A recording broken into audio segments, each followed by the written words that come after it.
Welcome to Eventualists, real stories, eventual experiences, a new Meetings Today podcast for tomorrow's talent and today's leaders, co-hosted by me, Taylor Smith. And me, Hannah Elston. The Eventualists sheds light on the unexpected realities of life as a business events industry professional. And today we're excited to welcome our next guest to the podcast. But before we do, Taylor, today is a very special day for us. Do you want to Today explain is a why? super special day, more special for you than me, so I won't steal your thunder. You have to go. Thank you. Well, today is my 3-year work anniversary with ELX, which is really exciting. And it actually marks 5 years since I've been in the industry, which obviously being the age I am now means that 20% of my life I've spent working in events, which is such a crazy thing to say out loud. But It is crazy. really exciting. And it's somebody else's special day tomorrow. Taylor, what's I happening? know. Tomorrow is my 4-year work anniversary at Meetings Today, which is also crazy to think about. When I think about it, I think about how it's been 4 years in my job as like a professional, and I spent that exact same amount of time in college learning how to be this person. And the time that I've spent in my role at Meetings Today has absolutely flown by so much faster than the college did. And it just feels so weird. I'm like, what do you mean it's been 4 years? Like, I'm still learning, I'm still figuring stuff out. But at the same time, I'm like, oh, I've got some experience now. Like, maybe I have some lessons I've learned and stuff. So it's a very reflective time, I think, for both of us. Definitely. And I think, you say that we've had some lessons we've learned. I mean, we have started a podcast to share I most of those know. lessons, so I would think so. Yeah. And we have something else coming up, which is very exciting. We're going to be reunited. Yes. So exciting. In San Antonio for MPI WEC, which is so fun. I've never attended before. So, Taylor, you've attended a couple of times, right? I have attended a couple of times and I love it. I think it is one of the most hard-hitting educational shows I've been to in our industry. MPI does such a great job at really kind of reinventing what education looks like in this industry and trying new education formats. So I'm super excited. If anyone is attending, definitely attend the general sessions. They're doing something new this year, so those will be awesome. But I'm really just super excited to see all my friends and work colleagues and everyone. It's, when you get together at those big industry trade shows, you get to connect with so many people, and knowing you'll be there now, I'm even more excited. I know it was so last minute, but I'm so glad that I can join. And it's going to be a new place on the map that I can pin. So I have got my cowgirl boots ready, and I'm very excited to hop on that plane, or should I say planes, to San Antonio. It's a long journey, so Taylor, meet me at the bar when I land, okay? Oh, deal. I will have it all laid out for you. You can take your pick. Margarita, martini, let me know. You know how I feel about a margarita. So with that, I say let's dive into this conversation. Taylor, do you agree? Yeah. I'm ready. Fantastic. Let's get started. Let's do it. Well, today we're excited to bring on a new Eventualist conversation with Maiya Dambawinna, event producer at Make Events.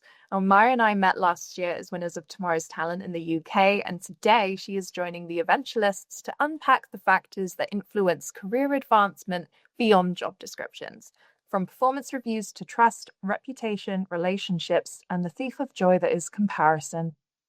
Maiya shares thoughtful and relatable remarks from her own personal experiences in the industry and begs the question why nobody gives entry-level employees a clear checklist to follow. There's no map showing them how to climb the corporate ladder rung by rung, yet somehow some people figure out how to progress quickly while others compare themselves and wonder what they're doing wrong and why they're so quote-unquote behind. So our goal from this conversation is to uncover how careers actually evolve and what professionals can do to navigate progression with greater clarity and intention. Maiya, thank you for joining us today. Thank you for having me. It's so nice to be here. And also, congrats on both work anniversaries. That's so exciting. Thank you. We just found out this morning that we're a day away from each other with those dates. So a little celebratory moment that we had. Love that. Yeah. Now, Maiya, we're going to have to ask you this question that we ask everyone when they first come onto the podcast. How do you personally define yourself as an eventualist?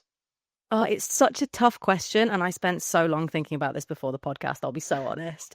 It's so hard because it branches over such a huge range of categories. I think, you can be an eventualist whether you're in-house, whether you're agency. I think for me, it's about your immersion, I suppose, because for us, like, being in events isn't just a job. It's kind of everything. Everyone that you speak to, they have some sort of investment that goes a little bit past how I think normal people care about their jobs. I think it's what keeps you going. It's the energy. And I think that's how I define myself as an eventualist. I think it's the energy that I carry through in my work. Oh my gosh, Maya, I'm obsessed with that. I think that's a new take people have taken on Eventualists. If correct me if I'm wrong, Hannah, but I think we have to add that to the definition. The love that you have for it. I totally agree, Maya, that this industry, it's a passion. It's not just a profession for a lot of people. Absolutely. And I think in an industry that is so busy, that passion is so important to carry you through, right? I mean, if you're coming into events just for finding something to do or the sake of it, you're not going to last very long. You got to have love for the game over here. So, no, I think that's such a good take.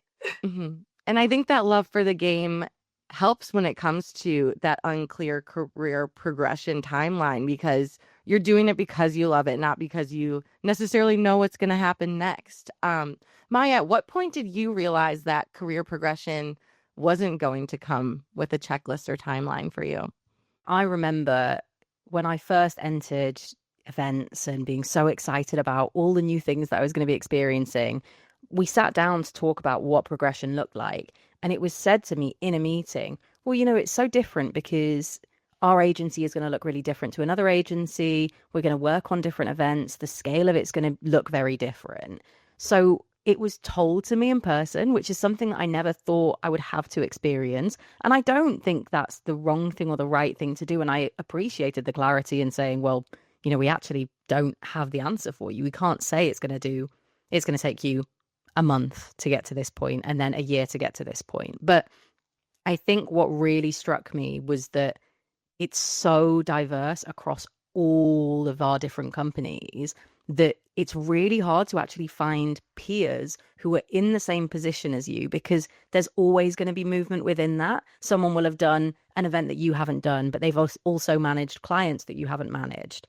And they've also led an account perhaps that you haven't managed. So it's not necessarily a case by case basis of going, okay, well, it's a checklist. I've completed X number of events. I've managed 3 clients and now I can move on from an event assistant to an event coordinator because the titles aren't even the same either.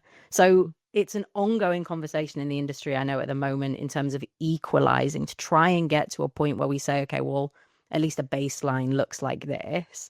But there's so many different titles because there's so many different coveralls. You can be slightly more creative. You can work for an agency that's a little bit more corporate. And just by virtue of those tiny changes on a business scale, you're also going to have the kind of trickle down effect on what the titles look like. I think it's such a tough thing to navigate. Oh my gosh, absolutely. And I think, again, with the titles, I know that I personally struggled for a while because I was thinking, okay, well, I really want to be a manager. And what does that take to be a manager? And am I a manager of people or am I a manager of events or am I a manager of marketing?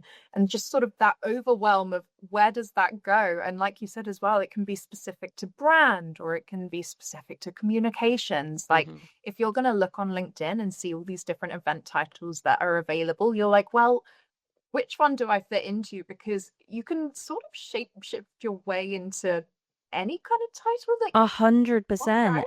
And I think when I was looking at jobs initially on LinkedIn, if you type in event manager or event coordinator, it completely ignores project titles.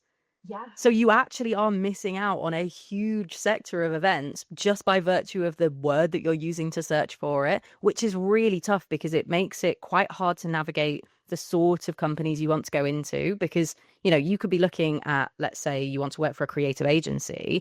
Half of them will use project manager, half of them will use event producer, half of them will use something entirely different. So it really makes actually the initial search quite tough, I think, especially for people trying to enter the industry or at that early stage in their career. Because like you say, if you want to be a manager, you might want that, but it's actually the title that will impact how you navigate your next steps in your career.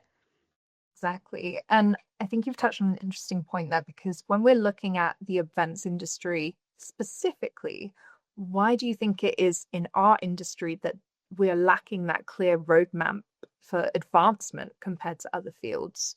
So our titles are all so vast and also different, like we're saying, but why do you think that is compared to others?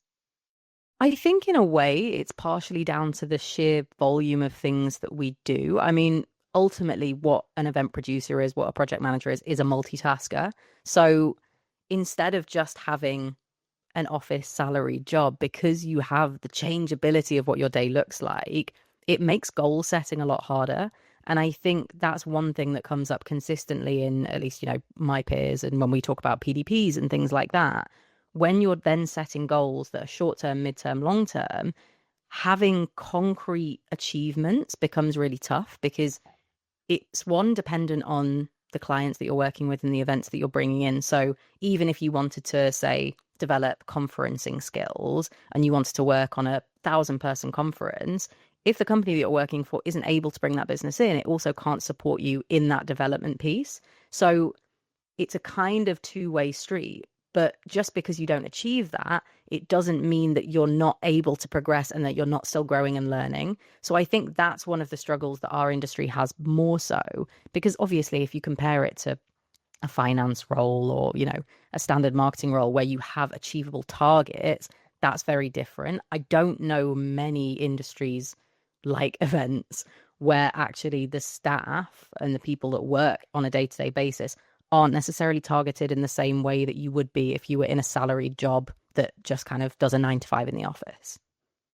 I think Yeah. another thing to consider, and one thing you said, Maiya, was the sheer volume of what we do and how, like, I didn't study events, and I've said it a million times in our podcast. I studied journalism, and my career progression in this industry looks totally different than yours and Hannah's and everyone else's that I've met, because I wasn't even supposed to be here, right? Like, I didn't even know it existed. So not only was the job search, like, even for me, there was content developer, there's managing editor, there's just like freelancers and writers, and you just never know what you're looking for. And for me it was very unclear and overwhelming, because I'm like, I don't know what half of these titles even mean or what they entail. And then you go down to the job descriptions, and everything is just totally different than what you thought it was going to be reading the job title. And so it really is this huge learning curve, where we're all just kind of thrown in and not given that direction. And I think it comes down to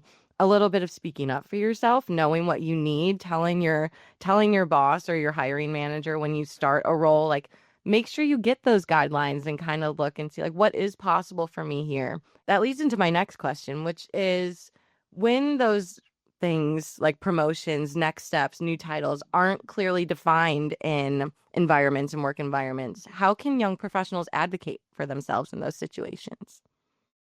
It's a really tough question because I think it's so much easier said than done, right? You can say, okay, you should advocate for yourself, speak up, say what you want. But ultimately, you need to be given the tools to do that. I've been very lucky in my career that when I've raised my ambitions, when I've talked about what I wanted, it was never really shut down. It wasn't a case of, okay, well, this is too much. We don't want to hear that from you. It was always an open conversation. But I think that's where it's very much a learning piece, I think, for managers now as well, is that, Gen Z is such a huge topic of conversation, and I am very proudly Gen Z here. But when you talk about ambition, it's never at the cost of not wanting to work hard. It's not just ambition for ambition's sake. So many people that I know that are in my age bracket that are working through, Hannah, we talked about this on the Tomorrow's Talent panel. Everyone I know has either a side hustle, or they're working on something that's so different to what their day-to-day looks like, or they're supporting in areas that they never would have imagined they would have been supporting in. And especially in our industry, it's about being vocal, right? And it's making the space for yourself. So even if you are shy, you don't feel like you can be comfortable asking the questions or saying, hey, I've been working here for a year and I've not really seen any progression. Like, can I at least get a conversation started about this? Is about putting yourself in a position where you can't be ignored anymore.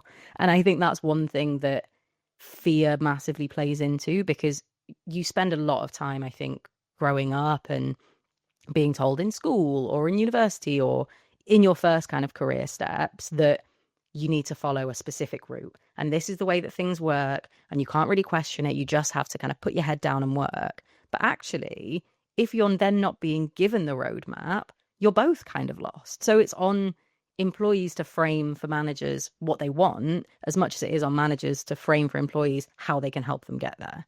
And I think I was at a talk the other day and someone said that the best managers are the ones that surround themselves with amazing people and allow them to be a mirror. So it's about elevating the people around you as well. So one of the things that I, advice wise, I guess I would say is that you have to make sure that the company you're working for suits you as well as you suiting it. I think we spend so much time thinking, oh my gosh, like I need a job, especially in first stages. I need to get a role. I just need to get my foot in the door. But if you're putting your foot in the door for the wrong place, somewhere that's not going to support you, that's not going to push you forward, it's not worth it. It's very much about taking care of yourself, but it's also about making sure that you can thrive in that company as well. And if you're not doing your best work for them, they're definitely not going to be doing their best work for you either. I mean, I'd love to know about your path into the industry as well and how that's impacted your first steps. So my path into the industry was I was an intern for St. Louis Magazine at my senior year of college, which was in 2021 into 2022. And around February of 22, I was like, okay, like I'm graduating in a couple months. Let's start applying to jobs. Let's see what's out there. And I was like, I could write for anything. Like I could write for a newspaper. I could write for a magazine. I could write for a community, small publication, wherever was willing to take me right after the pandemic. Like companies are just getting back into the swing of things. And I applied to over 100 jobs and I heard back from none of them. Like not even like, oh, like thank you for the application, but we've gone a different direction. It was just silence. And I was like, what am I gonna do? I have no idea why people aren't getting back to me. And I reached out to my editor at St. Louis Magazine, and she had a friend who was writing for Meetings Today who had gotten hired at a different publication. And the job that I am in now opened up. I applied. Thankfully, because I had that connection, my editor at St. Louis Magazine told the team at Meetings Today, like, hey, we have this intern. She just applied. If you could look at her application. And they interviewed me and hired me before I even graduated. And I was like, oh my God, this was like a dream come true.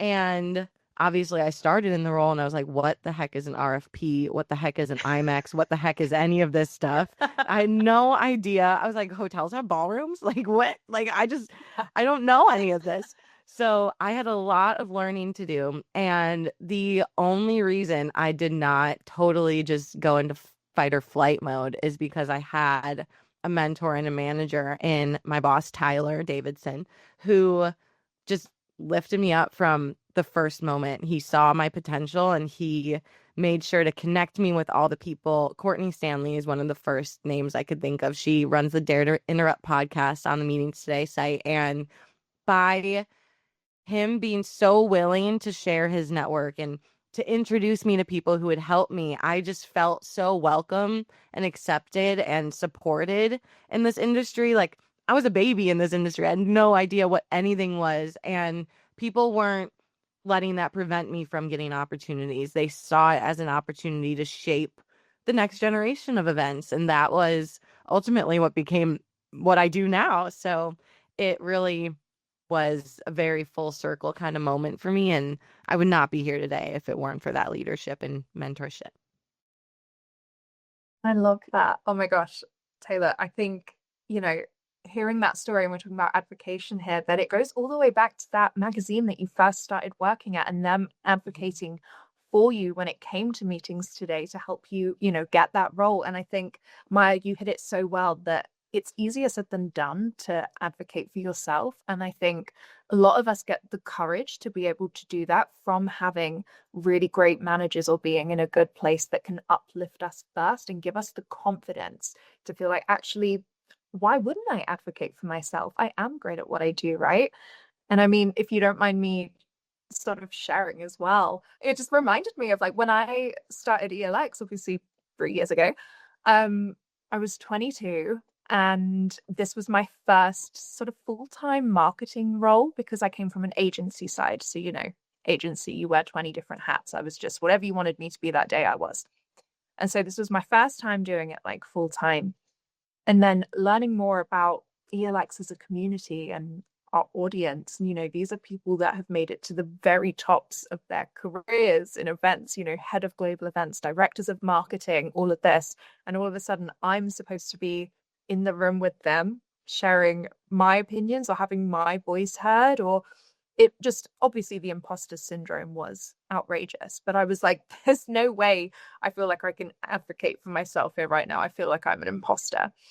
And then when Nicola Kastner, my CEO, started with ELX, I remember this so well. We had a big strategy meeting with our senior leadership team. And I was sat there taking notes because, I kind of felt like that's all I'm good for here is taking notes right now. Let the grown-ups speak their truth. And she, like halfway through the day, she just came up to me and said, "Don't you think we could have an AI note taker do that? Because I'm really interested to hear your thoughts on a lot of things." I was like, my thoughts? Me? And I think at this point now I was like 23 and I was like, why do you care what I think? I've only been in the industry 3 years and like all of this. And I remember actively thinking, oh my gosh, what am I going to say? What am I going to say? Like now she said that I need to live up to the hype in a way.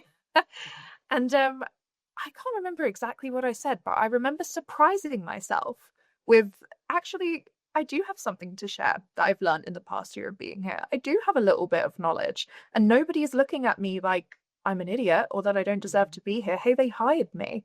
And I think having her advocate for me in that moment and being like, stop just sitting there and taking notes, we want to hear from you, allowed me to advocate for myself across all aspects of my career, not just within my organization, but outside of that.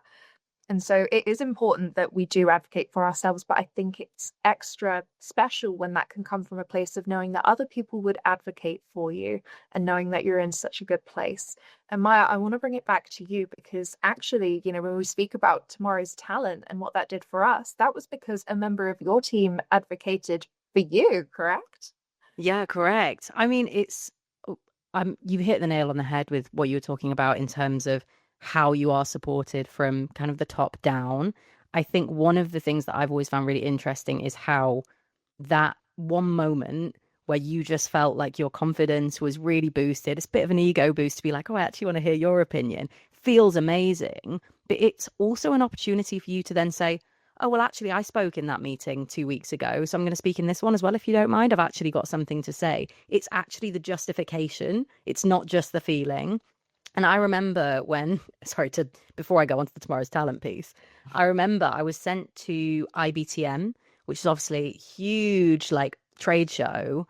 And I was 1 year into the industry. And I felt like such a baby as well. I felt like I was walking around, I was being trusted to talk about my company and our growth and our business. And I had no idea internally what I was talking about. I thought, oh, I'm going to have to do this. I'm going to have a script. Everyone's going to ask me questions that I don't know.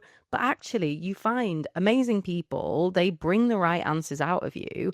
And then, when I came back, when I was at future FAMs and talking to people, I was like, oh, when I was actually at IBTM, I met this incredible supplier who did X, Y, and Z. Oh, I was talking to this venue about that. And immediately I felt like my knowledge base had just grown.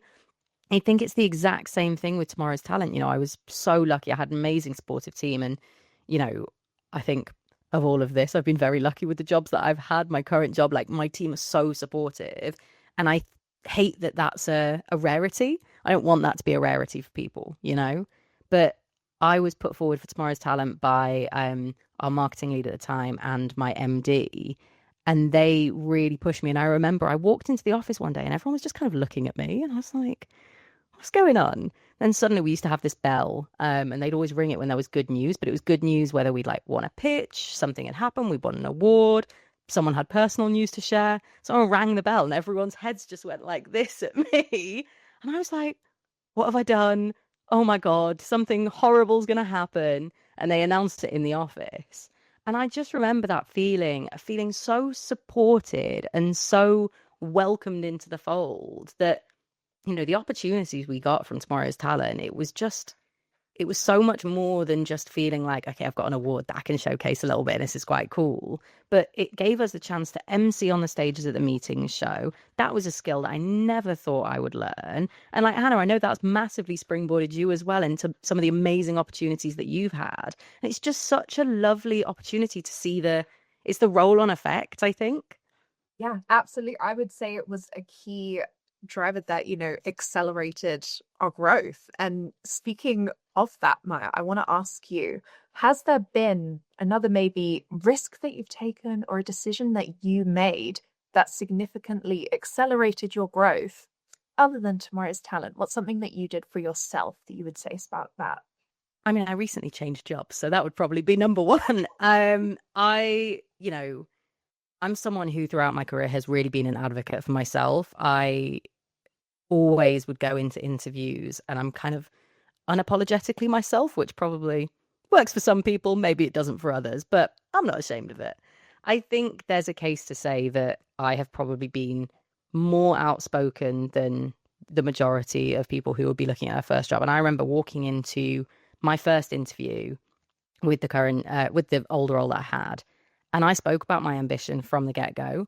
I said, I'm someone who is list oriented. I love tasks. I need a guideline. I need to get to ABC. So I know that I'm doing well. And I also, it's not that I need positive affirmation, but I need to know that I'm succeeding at what I'm doing. So I asked about their measures of success. I asked about what success would look like to them and how they would measure it against me. And throughout, whenever I've had interviews, I've always asked that question about how they reward ambition, I suppose, in a sense, and how I can make sure that obviously, I don't want to be like, I want this and I want that. But when you have goals, you need to be able to achieve them. Because if you're just kind of floating around and saying, oh, yeah, I kind of want to do this, but don't worry about it, it can come later, it's never going to come. So for me, specific skills, specific things that I've wanted to learn have had to come at the risk of making some kind of tougher decisions. I was at my last company for 2.5 years, and there was a roadmap that I could see, but it wasn't the progression that I was really looking for. And though I was so grateful for the opportunities I'd had while I was there, I actually had to make the move for my own sense of skill development and wellness because I wanted to grow.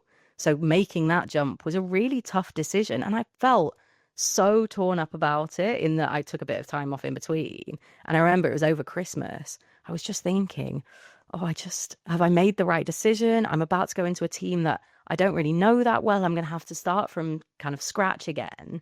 And you forget that everyone else has gone through that before as well. And the whole team that I've come into Make Events now, and they are just the most wonderful team. And my project team as well, my manager, they're all just so incredible at navigating those conversations. PDPs have been such a seamless experience. So for me, knowing that I went into that interview, talked about my ambition, talked about the things that I wanted, and now I'm seeing them come to fruition, I'm like, okay, yeah, that was a risk 100% worth taking.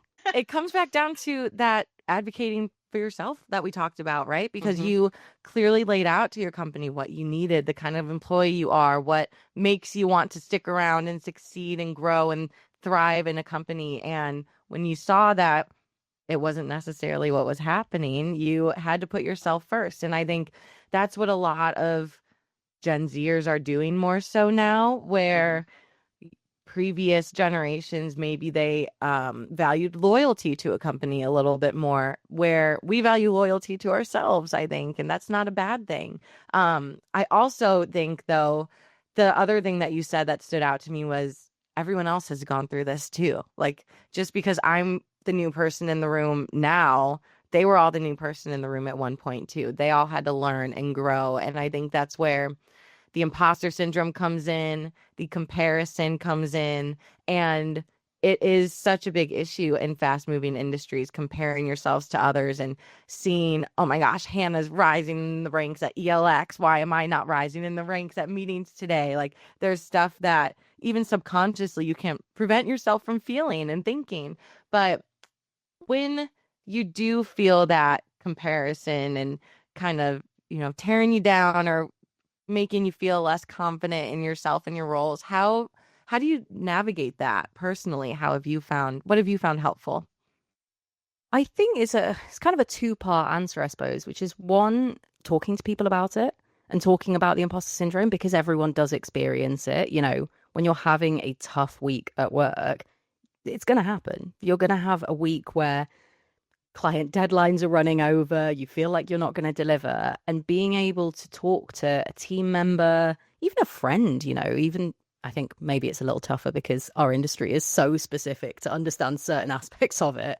But talking to someone who can say, okay, yeah, completely heard. I know what you're going through right now. Let's just talk through it. That's a massive mental load that you can just absolutely brush off. It helps you to organize, it helps you to get your head back on, and it also allows them to give, a chance or a space, I suppose, to say, well, no, you're still doing a great job. Because I think imposter syndrome, at least for me, and I'm hoping that maybe it's not like this for everyone, but I think imposter syndrome isn't just a case of, okay, I feel like maybe I shouldn't be here, but I'm doing my job. It also comes with the fear of, okay, I'm not good at this. I'm not good enough, or I'm doing something wrong, or the feedback's going to be really terrible. Obviously, things always pay off in the end, but it kind of starts to stack up. And I think if you can address it at the point where you're just thinking, okay, I'm starting to feel like things are a bit uncomfortable, you can nip it in the bud and you can make sure that you're kind of set back onto the right track again. And I think in terms of just like pre-planning for it, is knowing that you can support yourself with your own achievements. One of the things that I did when I was really, really early starting out was anytime I got good feedback or a nice Teams message or something like that, I would just make a little note of it. And I would just use it when I was having a really rough day. And I'd be like, okay, I'm having a tough time with X client right now, but I'm going to go in and I'm going to have a look because the feedback was actually really great last time. So we went through this before. I know exactly how it's going to happen again, but they're going to have a great time and they're going to know that I've put my all into it. So it is just the little things in a way that support you through it. I think, yeah, talking about it is absolutely the most important thing, because if you don't communicate, you're just going to get into your own headspace and you're never going to be able to escape it. But also just like celebrating yourself as well. I don't think enough people are good at saying, okay, I'm actually good at this. Maiya, I have a folder in my inbox called Positive Vibes. Yeah, mine is my little wins. And I think Maddie, our producer, hers is called a brag box. And Love it. you just have to, we all have that. I love that we all have something like that. And it's helpful for not just increasing your confidence, but when you got to argue for a promotion later on, you're like, Yeah. look at all this amazing feedback I've gotten. 100%. And that falls into the advocating for yourself piece. And actually, what is really important as well, and I didn't mention this earlier, but I've got, is actually having data to be able to help you to advocate for yourself. So this is obviously a great example of having evidence. Hey, I'm obviously a very great team member because someone told me 6 months ago on November 13th at 4 p.m. that. But, there's other data that you can collect, which, so for me, when I was advocating for getting a promotion at ELX and stuff, I was sharing, okay, well, this is a list of the projects that I saw through beginning to end this year. This is how many more visitors we had come onto our website versus what we did last year. This is the rate that our social media grew from this campaign that we came up with at the beginning of X. And showing that data and showing how much more throughout that year you've been able to manage or you've been able to grow is a huge way to advocate for yourself. And everyone's going to have a little bit of data like that if you look in the right place. One of the great things about data is that it can be used to tell the story you want it to tell. And I think a lot of the time we need to get people to use the data from their work to tell the story of, I did a really good job and this is where I want to grow. This is what went well for me. This is where I could improve on. Let's see where that takes us. So keep your receipts in your inbox folder, and then also make sure you're using data from other things maybe you haven't thought about, and that can be more than just attendee numbers. I feel like in events sometimes everyone's like, I had 20 people attend this one and then I had 30 people attend this one. That really doesn't tell as much of the story as you might think it does. Look else places for those numbers. But yeah, no, I absolutely love that, and I think it is important at a time where we are also comparative of each other. I mean, I think it does come with being raised in the era of social media and comparing how many goes all the way back to how many likes my post about my Starbucks that I ordered on Saturday got compared to my friend's post about Starbucks that she posted, and I just think it goes all the way back then. And it's like we said in the beginning of this episode, comparison is the thief of joy. Everyone's on their completely different journeys. And like we've been saying in events, there are so many different paths you can take. It's not linear. Nobody's looks the same. So we have to make peace with that. And just like you're saying, give yourself comfort in other ways. On those times where you're thinking, damn, things aren't going the way they should be, jump into your bragging box or your positive vibes, have a look at that. And yeah, I just think that was really important to touch on, Maiya.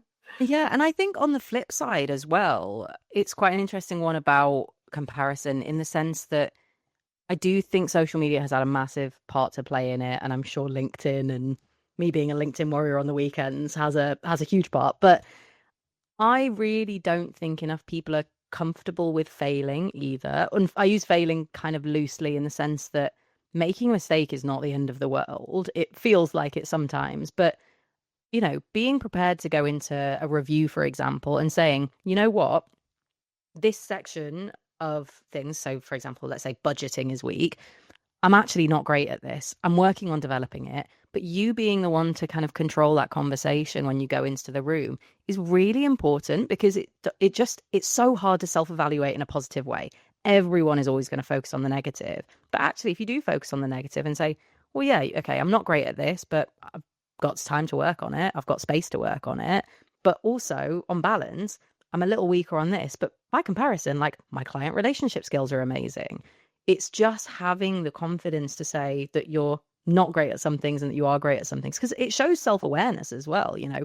I think managers probably also find it really hard to evaluate people who don't evaluate themselves. If you walk in and go, well, what do you think of me? Like, that's not a fun conversation to have for anyone. If I was mentoring someone and they said, well, what am I doing wrong? I'd be like, I don't want to answer that. That's horrible.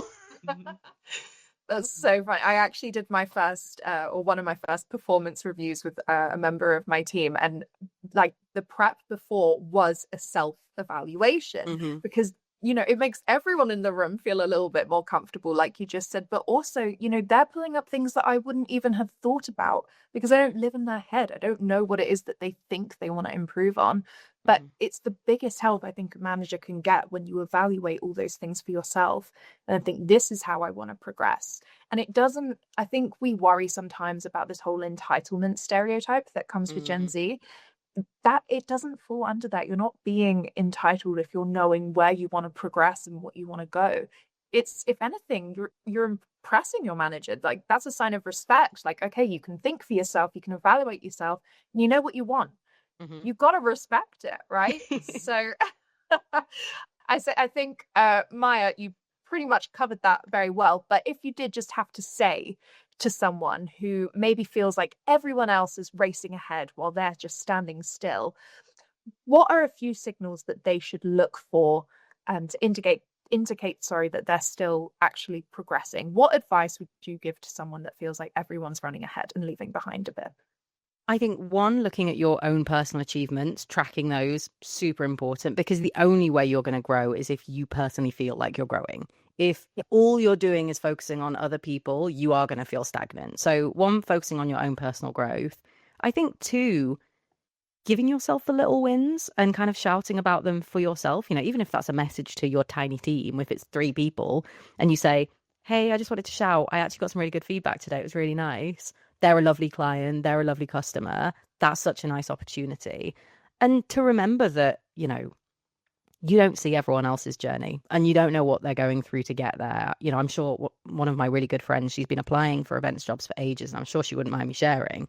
She has been really struggling to get responses like what you were saying, Taylor, like 0 responses to objectively amazing applications. And I've worked with her before and I know she's incredible. And she was getting through to she went into an interview and someone didn't even show up. Oh my They gosh. just left her on the screen, and she was messaging me like, is this normal? I was like, that is not normal. That's not okay. No. But also, that feeling that you can carry when you leave that space where you're like, well, it's just me. It's just me. The reason they didn't show up is because I'm not good enough and I just don't feel comfortable doing this anymore. I don't want to apply for anything. I feel like I should just give it up.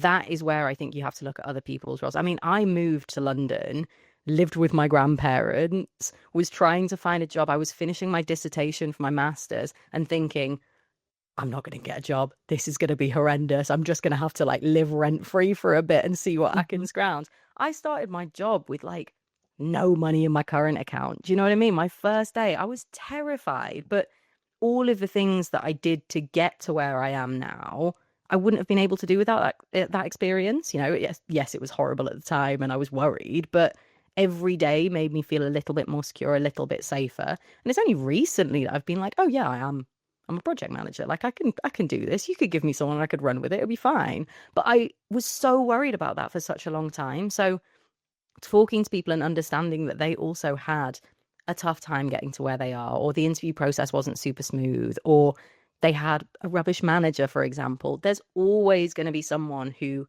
has experienced something that you haven't, that you look at them and you're like, wow, you are just the image of success. You're amazing. I wish I could be in your shoes. But like it's like you said, Hannah, you don't live inside their head. You don't know what their self-doubt is or how hard they're working to get there, whether they're pulling 12-hour shifts every day. It's never that simple. So I think it's really important to remember that, you know, you're one fish in a very big pond and the other fish are also having a hard time.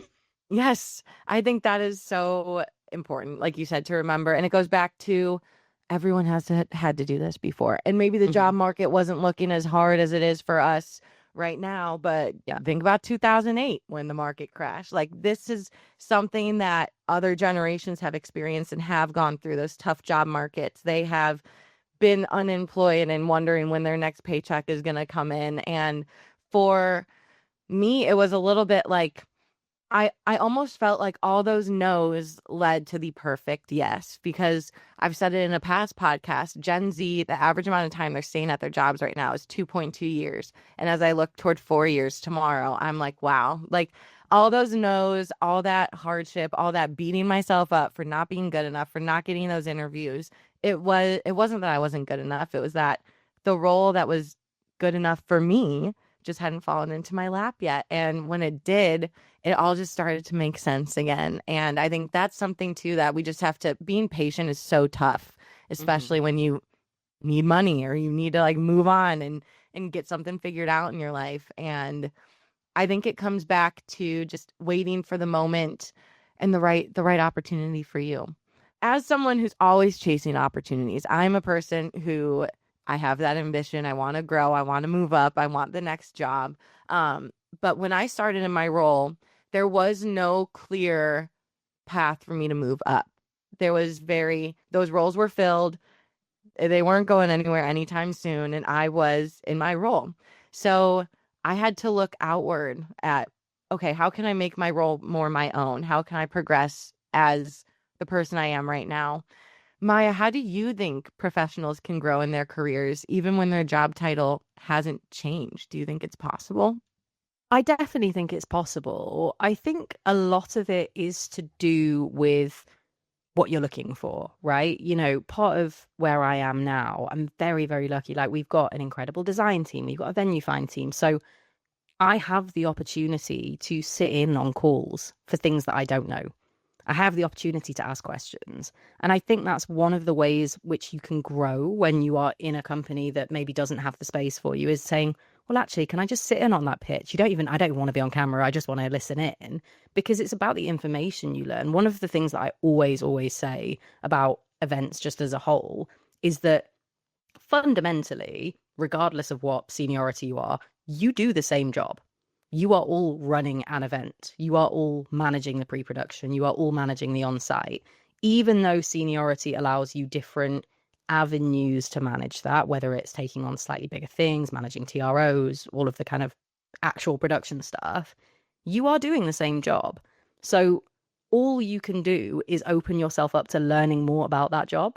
And I think when you're in the kind of the thick of it, the heavy delivery, it's really hard to just sit and say, okay, well, I'm just trying to get my job done on a day to day. But when you do have breathing room, like take an opportunity. Also, there's so many amazing like mentorships and classes and courses that you can do, LinkedIn certifications. Like you can do so many things that will support your own sense of learning. And even if that space isn't available for you at your job, you can do those things outside and then present it and say, okay, well, I've actually done all of these things. So I've supplemented my job in X, Y, and Z.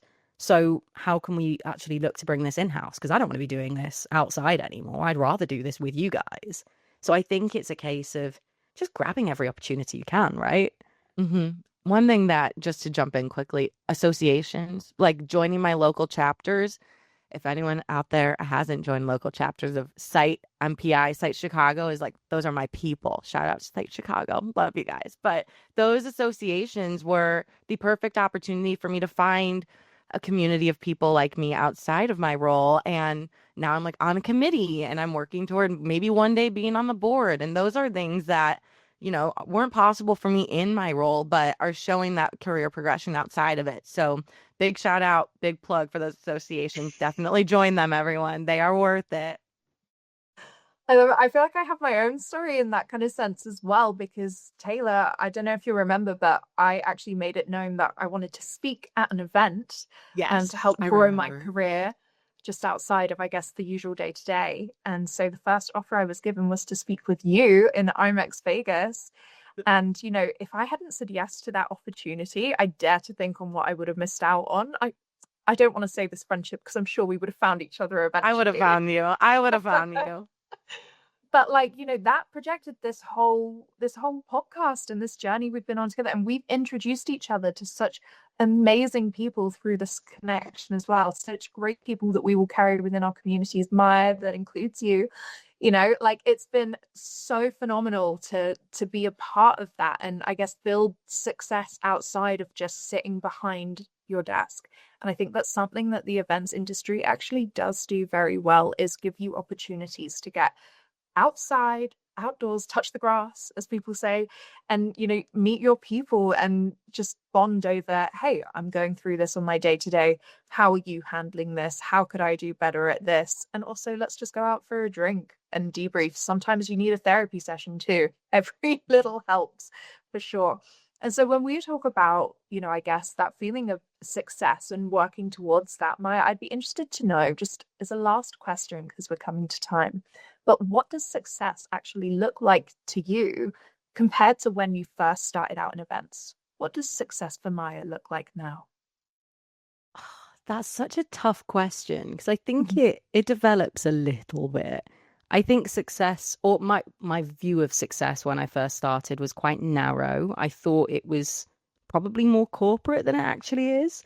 And I thought that the bandwidth of success was, okay, I need to make X amount of money and I need to drive margin for this amount of things. But now I think what you've touched on with the community element is really important to me now. I think that's what makes the difference with our industry, and maybe leads back to what we were talking about right at the start, Taylor, as well, with that concept of what makes you an eventualist is that it's so much more than just a job, because actually it's about the people outside of it. And you do all of that stuff outside of work hours. You travel, you go to fam trips, you spend time at evening events, you meet suppliers, and it's all off of the official work clock.